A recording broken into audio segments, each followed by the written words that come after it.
And the latest Kilcoyne conversation, talking to John Mozeliak, Cardinals president of baseball operations.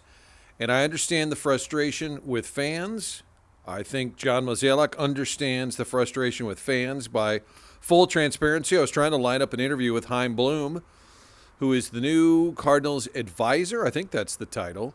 As of right now, Cardinals not really making him available. I was trying to do something on the TV side because we had the World Series and we like to do something baseball related. And John Mozeliak said he would do the interview, but because it's the World Series, they're not really supposed to be making any news or making any announcements. That's sort of the MLB playoff rule. But he said we can talk big picture. Actually, he said high level. So I had to look up what high level meant. And it meant nothing too specific, player names, things like that. So I was more curious about Chaim's role, what he identified while he spent the last year kind of observing the organization.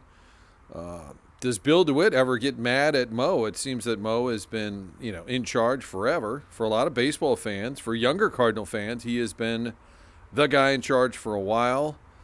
What is this called? It's not a rebuild. Will any of the players want to get out of here that are veteran players that don't want to be part of whatever the retooling looks like?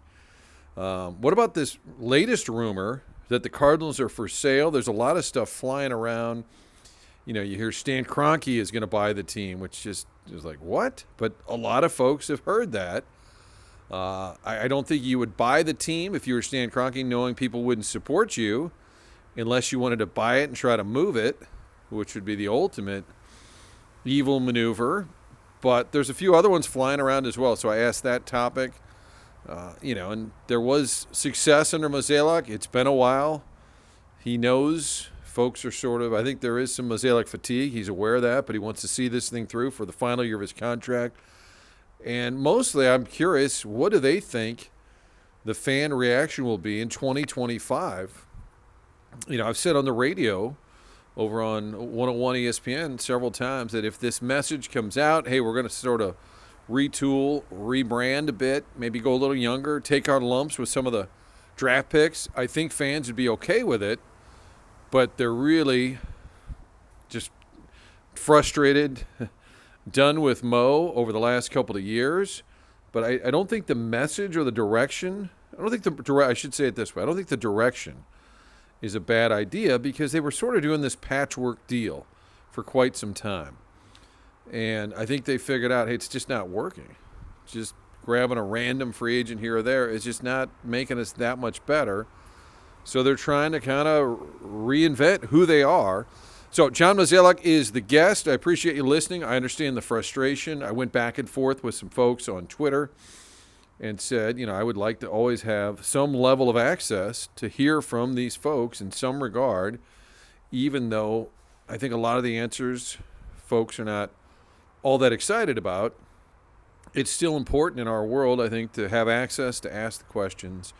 So there's the backstory on this visit, Kilcoyne Conversation. How do you approach this offseason? Is this strange for you, knowing it's the last year of your contract, knowing there's a lot of work to be done? Tell me how this feels versus other off seasons. It's definitely different. I don't think just because it's my final year that's making it so different. In the past, we were always aggressively looking at free agency, how we can improve our club, and we've already stated that this offseason we're going to take a step back. We're certainly excited about the roster that we're potentially going to have, but it is different in the sense of preparation. I'm sitting here talking with you. A week from now we'll be at the GM meetings, and usually what I'd be ramping up for is a lot different than what I'm currently working on. And needless to say, we are looking at a build-up internally with our infrastructure, and so the last 3 or 4 weeks has really been spent trying to identify people to come into our company, to add to our company, and to really revamp our current baseball operations. How do you phrase it to fans? Because you're not saying rebuild, but you're not going out and signing a high-priced free agent. What's the right way to look at next year and how the roster will look? No, it's a fair question, and one I think we have to be very transparent about. I hope people find the product still entertaining. I hope people find it a fun team to watch, but it is going to look a little different. And how we approach this offseason is going to be different than what we've seen under the DeWitt ownership for the last 30 years. And as we approach our 2025 club, I still think this is going to be about opportunity, giving young players a chance to play and see what they can do. When did you come to the realization, hey, we've been kind of doing patchwork the last couple of years, and it's time to stop and kind of reassess? Well, I think last year we invested pretty heavily in our starting rotation, and it still wasn't enough to put us over the top. And when you look at some of what else is happening in the league, you see other teams that have less of a payroll, but their commitment to development has proven to be fruitful. And so, we really took a hard look at what we're doing. I don't feel like our player development system or our amateur scouting department has not been productive, but I do think when you look at the business right now and everybody's fighting on the margins, you have to be getting the most out of your talent. And so ultimately, these changes we're making is really to do that. And as we take a step back in the next couple of years in terms of like how we think about investing in our roster, it's not that we're not investing in the organization, though. We will be deploying resources down below. That's going to look like human capital. That's going to look like technology, innovation, and we're really going to push that so in the next couple of years, ultimately, the Cardinals can hit their stride and get back to where we once were, competing in October year in and year out. Is that a nervous thing with the fans already a little bit restless that you're going to say, hey, we're not kind of going all in? I mean, it's a balance you guys have to walk. It's a balance, but are you worried about fans supporting that mission, or? I mean, I'm always worried in this job, but I would say I feel like the one thing you have to do is be honest. You have to be transparent in what you're doing. I think over the last few years, people have started to question that, and so I want our fan base to know that we're still excited about what we're going to see next year, but we're doing it differently. And there's no guarantees that we're going to be chasing that next shiny object out there. Do you think you'll hear from players who are older and maybe bigger? I know you don't want to get into specifics, but that may or may not be a fit with this sort of movement? Do you think that's a likely thing down the road? I can say this. I've had some early discussions, and I would say for the most part, people seem like they're excited about what we're trying to do. Has Chaim Bloom said anything that was eye-opening to you, or did he point anything out that you're like, wow, we were missing the boat there? Tell me about his assessment over the past year. I really just wanted someone that has experienced other organizations and to give us just a fresh set of eyes.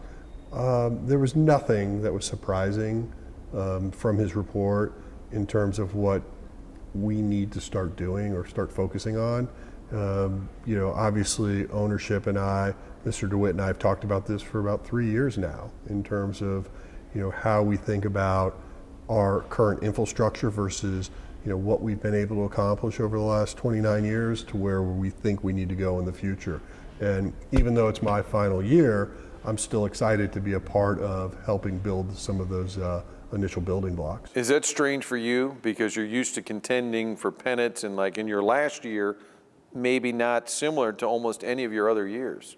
It's different, but I think like the one thing I've learned in this game is you got to adapt and adjust or ultimately you go away. And I think for me, I'm going to use 2025 as a time to learn, reflect, and also appreciate the past 30 years. And what will Bloom ultimately, he'll be the president of baseball operations. Will that be ultimately where he ends up? Yeah, so I guess, 1 year and 4 days, he will take over that seat. And, I certainly wish him well, but in the meantime, a lot of work between now and then. What did you learn about him or his resume that helps you and Mr. DeWitt say, okay, he's the guy. We want to get better. We want to fix things. How do you come to the decision he's the guy? Well, it was really about the diversity of what he experienced, right? When you think about working in a small market in Tampa and having the success they had, no, he wasn't the head person, but he was definitely part of a key member of that front office staff, and then ultimately getting the head job in Boston. These are two extreme markets relative to how the St. Louis Cardinals operate, and we thought having the skill sets and the experience of what he learned from both could ultimately help him get the Cardinals back to where they want to go. How do you think you got to this point? So if you go back 2011 through 2014, that's 4 straight NLCS trips. I think there were 5 straight playoff trips. How did it fall off? Have you been able to assess that or figure that out? I think the biggest thing is you have to end up having, that impact type player. And when you think back to, and I can only use my time as an experience, but I can also reflect on what I see other teams doing. But we had Albert Pujols for a decade, and we could then build around it. And then you think back to 2013, and we had young Mr. Tavares emerging as we thought would be that type of impact bat. He passes away.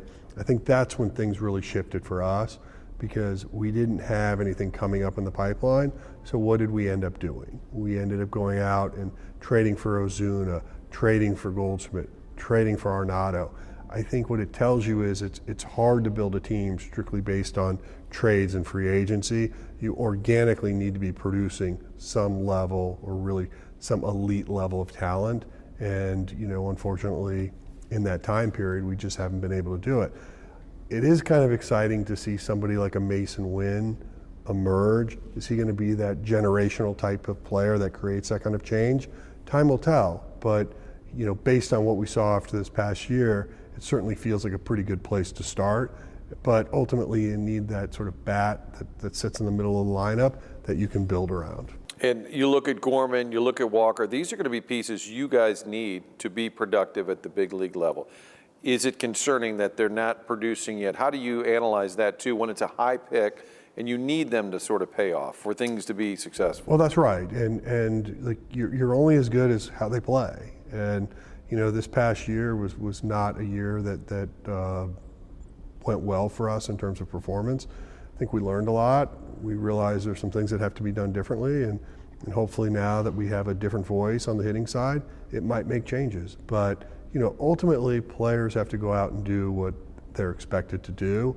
And last year, you look back, we just underperformed from an offensive standpoint. You've been tight with Mr. DeWitt for a long time.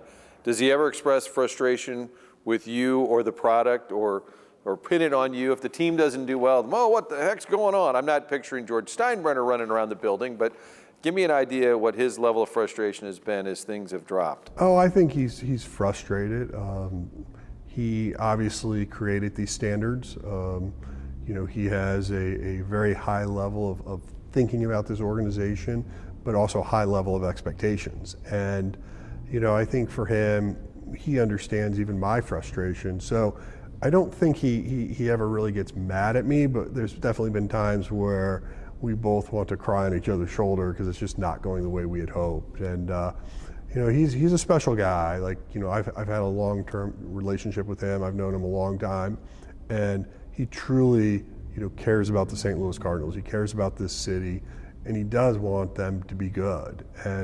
But he also understands he isn't like some other owners where he just has unlimited resources. We have to deploy them correctly to maximize our roster. And ultimately, that's why we're going to do this reset, and hopefully we can get back on the tracks for that success. And really, you look back at his tenure, it's pretty impressive, especially when you think about where we started and where we got to. And when people say the Cardinals are cheap, it doesn't add up if you look at payroll. Now, it's dropped off a little bit in recent years, but isn't it more about spending it correctly? Isn't that usually, have you ever felt limited in your funds to go out and pursue players? Not really. I mean, there's obviously been some players or marquee players out on the market that I knew we weren't going to go chase, but I'm not even sure that would have made sense anyway. Having said that, usually if we've had a need, Mr. DeWitt and that family have said yes. So I've always felt like I've had their support. In terms of the long term now, the DeWitts have owned it for a long time. I feel like day one we all said, they're going to sell the team. At one point, Mike Shannon said, they're going to sell the team. I feel like it's coming up again. Are you of the belief it'll be long term in the DeWitt family, that the Cardinals aren't not necessarily going away, but at least for sale? As you and I know, we've spoken about this offline, but I think I would know if they were being sold, but I do not believe they're going to be sold. I hear those rumors as well. I recently spoke with Bill. I did not get any indication that this team was going to be sold. Again, I think he takes great pride in owning a baseball team, and I think he wants to continue to do so. How have you handled all of this? You're the target of much of the criticism. Ollie gets a fair amount. Bill gets some, but you get, I think, the brunt of it. We're all human. How do you handle that? Well, I'm careful what I read, which is very limited. Careful what I listen to, which is almost nothing. I ultimately understand the frustration, but it is different. Like when you're out in public, most people don't yell at you to your face. So perhaps I'm a little bit protected in the bubble I live in, so to speak, but overall, sometimes when I'm at the grocery store or something like that, I hear some things from time to time, and I understand. Like, you think I like losing? Over the 17 years I've run this team, we've had one losing season. So, it's not something we set out to do. And, when you think about the reason we're successful is because players end up doing either what's expected or overperform. When we're not, it's the opposite. And ultimately, it's our job to try to find that right combination to get us back to where we need to be from a winning perspective. Was it hard last year seeing nights when there weren't a lot of fans? Some of the out-of-town announcers would comment on it. It was sort of jarring at times. How did that, you're up in the box, you have a great view of that. Did that hit pretty hard? It's definitely something you notice. And it makes you wonder exactly what's going on and why. But if it comes simply down to winning and losing, then we got to get back to winning. What do you think your legacy should be? You have to think a little bit about it, right, in your final year? I haven't thought much about that yet. Obviously, I would like to think it'll be, when I reflect on it, that it was a success. In the end, we won more than we lost. In the end, we did bring a championship. But ultimately, I think I'm going to save that thought process for another at least 10 months, and then I'll be happy to answer that question. Do you see yourself potentially staying on in a different role because of your friendship with the family? I don't know. I don't want to be a hindrance. I certainly know that my presence could sometimes overshadow others, and I don't know if that's healthy. I think no matter what happens, when my contract expires, I'm definitely going to go away for a few months and try not to think about having to work every day. So I do want a little bit of change of pace for sure. All right, final thought, and we have kind of covered all this, but message to fans for 2025. What do you want them to know, or what should they know? Message to our fans is simple. We're going to go about it a little differently. We're going to give our young players opportunities, but we still believe it'll be an exciting product. So I hope to see you at the ballpark.